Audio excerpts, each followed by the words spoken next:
আসসালামু আলাইকুম। কেমন আছেন সবাই? আজকে দেখেন আমি কত বড় একটা মুরগি নিয়ে এসেছি, 3.5 কেজি ওজনের। দেখেছেন কত বড়? এটা আজকে আমি রান্না করব। আপনাদের সবার দাওয়াত থাকবে,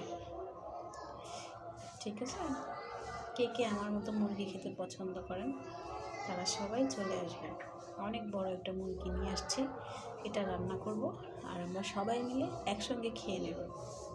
আমার গরুর মাংসতে অ্যালার্জি আছে, এই জন্য আমি গরুর মাংস তেমন একটা খেতে পারি না, কিন্তু মুরগির মাংসটা আমার খুবই পছন্দ, ঠিক আছে?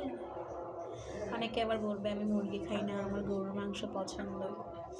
আমি ভাই গরুর মাংস পছন্দ করি না, অল্প একটু খাই, তেমন পছন্দ না, ঠিক আছে? আমার মুরগির মাংস পছন্দ, চিকেন খাই না, কিন্তু আমি চিকেন আমি পছন্দ করি না, আমার পছন্দ মুরগির মাংস, ঠিক আছে? বুঝতে পারছেন? সবাইকে অসংখ্য অসংখ্য ধন্যবাদ।